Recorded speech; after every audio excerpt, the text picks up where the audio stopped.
Okay, student, previous video we have finished question number 1, 2 and 3. Now in this video we will do question number 4 of exercise number 8.1, application of integration. Okay, so question number 4 is find the area of region bounded by the ellipse. Find the area of region bounded by the ellipse. Given ellipse x square upon 16 plus y square upon 9 equal to 1. ये ellipse given है हमें, तो इसको हम कैसे लिख सकते हैं? Standard form we can write like this: x square upon 4 square plus y square upon 3 square equal to 1. Clear? तो ये जो पहले हम एरिया बाउंड करेंगे, डायग्राम बनाएंगे. कैसे बनाएंगे? देखो, ये आपका x एक्सिस पे बनेगा लाइक दिस, क्योंकि यहाँ पे x इज ग्रेटर देन, मतलब a is greater than b है. तो ये कैसे बनेगा? इसका डायग्राम बनाते हैं.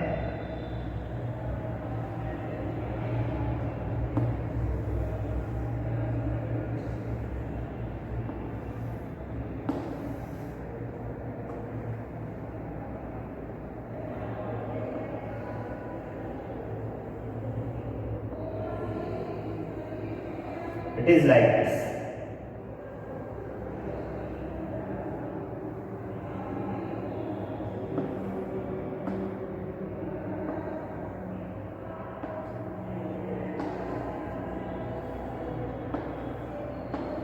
ओके, इस तरह डायग्राम बन गया. अब ये पॉइंट क्या हो? ये एक्स एक्सिस, ये वाई एक्सिस, ये ओरिजिन. तो ये पॉइंट कितना हो जाएगा? ये पॉइंट हो जाएगा 4 0 और ये पॉइंट हो जाएगा 0 राइट. अब इस इलिप्स ने जो एरिया कवर किया हमें वो फाइंड करके दिखाना है. मतलब बाउंडेड एरिया ये पूरा हो जाएगा. This is complete bounded area, ये पूरा हो जाएगा. Okay, completely. ठीक है. तो अब देखो ध्यान से, ये एरिया और ये एरिया, ये सारे इक्वल एरिया है. सारे के सारे कैसे? 4 के 4 इक्वल एरिया है. तो अगर मैं इसका एरिया फाइंड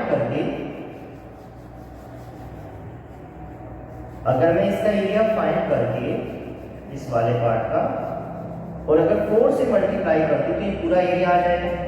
समझने की बात है. अगर मैं इस एरिया को फाइंड करूं, क्योंकि ये चारों एरिया बराबर है, अगर मैं इस एरिया को फाइंड करूं और इसकी 4 से मल्टीप्लाई कर दूं तो कंप्लीट इलिप्स ने जो एरिया कवर किया है वो एरिया मेरे पास आ जाएगा. बोलो यस या नो? ओके, मैं ऐसे ही करने वाला हूँ. अब आपको देखो, it's your choice whether you want to take this X axis या वाई एक्सिस, क्योंकि इस बार दोनों ही एक्सिस को इसने कवर किया है. अब आपकी मर्जी है कि आप एक्स एक्सिस की लिमिट लेना चाहते हो या वाई एक्सिस की लिमिट, ये आप पे डिपेंड करता है. तो एक्स एक्सिस लेके चलते हैं. एक्स एक्सिस की लिमिट कहाँ से कहाँ तक हो जाएगी? 0 से, ये है 0 0 0 से लेके 4. एक्स एक्सिस की लिमिट क्या हो जाएगी? 0 से लेके 4. तो एरिया इक्वल टू आ जाएगा 0 to 4. पहले से 4 से मल्टीप्लाई कर दीजिए आप, multiply by 4 fx dx. Okay, अब आपको एक फॉर्मूला जरूर पता होगा, अंडर रूट ए स्क्वायर माइनस एक्स स्क्वायर, जो मैं बार बार बता चुका हूँ आपको पहले भी. Under root of a square minus x square. क्या फॉर्मूला होता है बताइए? Under root of a square minus x square का एक्स अपॉन 2 अंडर रूट ए स्क्वायर माइनस एक्स स्क्वायर का फॉर्मूला ये होता है बेटा एक्स अपॉन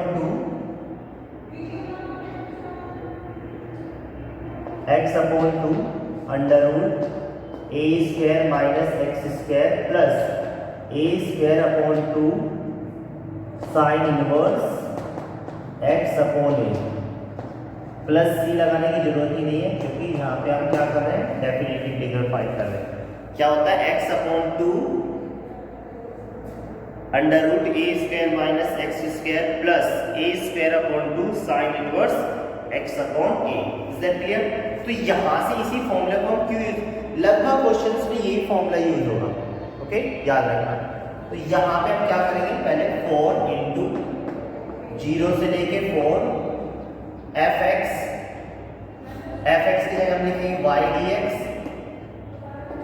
जैसे पहले से करता है 0 से लेके 4। अब यहाँ से y की वैल्यू हम फाइंड करेंगे, कहाँ से, यहाँ से y की वैल्यू कैसे फाइंड करेंगे, ध्यान से देखना। सबसे पहले तो मैं लिखूंगा y square upon 9 equal to 1 minus x square upon 16, right? We can right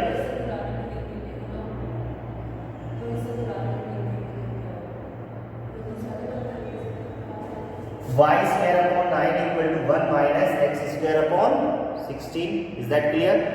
Now, अब यहाँ से y square upon 9 equal to 16 minus x square upon 16 ऐसे आ जाएगा।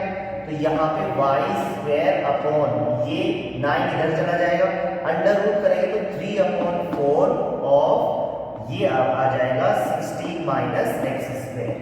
This is the value of y, okay. अब यहाँ पे हम लिख सकते हैं क्या, अंडर रूट 3 अपॉन 4 तो पहले से ही बाहर आ जाएगा, तो इसको 16 को मैं लिख सकता हूँ 4 square minus x square dx। Is that clear? अब कौन से वाला फॉर्मूला लगाएंगे, 4 से तो 4 cancel. Now what is remaining, 3 0 से लेके 4 under root 4 square minus x square dx। Is that clear? Now we will use formula, ये वाला फॉर्मूला हम यूज करेंगे। तो 3 तो पहले से ही बाहर रहेगा, x अपॉन 2, x की जगह x है, x upon 2 under root of 16 minus, मतलब for a स्क्वायर है ना, तो a स्क्वायर का मतलब 16 माइनस एक्स स्क्वायर, राइट? 4 का square 16 plus a square, a की वैल्यू कितनी 4 का स्क्वायर कितना 16 upon 2 sine inverse x upon a की जगह 4, और लिमिट कहां से कहां तक आ जाएगी, 0 से लेके 4। Now we will put limits only, हमें बस यहाँ पे लिमिट्स रखनी रह गई। अब लिमिट्स हम पुट कर लेंगे या नहीं, बताइए आप। We can put the limits. सबसे पहले हम क्या रखेंगे, 4 रखेंगे, तो 3 यहाँ पे 4 रखेंगे तो 4 अपॉन 2, और यहाँ पे 4 रखेंगे, देखो ध्यान से, यहाँ पे 4 अपॉन 2 नो प्रॉब्लम, लेकिन जब यहाँ पे 4 रखेंगे तो ये हो जाएगा पूरा 0, दिस इज कंप्लीट 0, ओके। अब प्लस ये कितना हो जाएगा 8 साइन इनवर्स, और यहाँ पे कितना रखेंगे 4 रखेंगे, पहले हम 4 रखेंगे बेटा, 4 अपॉन 4 मतलब 1। अब आ जाता है माइनस, अब 0 रखेंगे तो 0 रखेंगे तो ये 0, ये पूरा 0 हो जाएगा, और फिर माइनस, देखो माइनस इसलिए आएगा ये भी क्योंकि माइनस बाहर है, तो side side will be change, तो ये माइनस 16 अपॉन 2 मतलब 8 साइन स्क्वायर, साइन इनवर्स, ये भी कितना आ जाएगा 0 अपॉन 4 मतलब 0 ही आएगा। तो ये कंप्लीट साइन 0 की वैल्यू आएगी, तो 0 हो जाएगा पूरा, भाई साइन 0 की वैल्यू 0 थी, पूरा 0, सिर्फ ये बचेगा 3 8 इंटू साइन इनवर्स, इसको लिख सकते हैं साइन पाई बाय 2, तो ये आ जाएगा, इससे तो ये हटेगा, तो 3 8 24 इंटू पाई बाय 2 से 12 लाइन, तो 12 पाई यूनिट स्क्वायर, 12 पाई यूनिट स्क्वायर आपका आंसर आ जाएगा, 12 पाई unit square is the answer. Is that clear? 12 pi unit square is the answer, okay, right. कोई डाउट हो तो जरूर पूछना बेटा, जल्दी से लिखे फटाफट।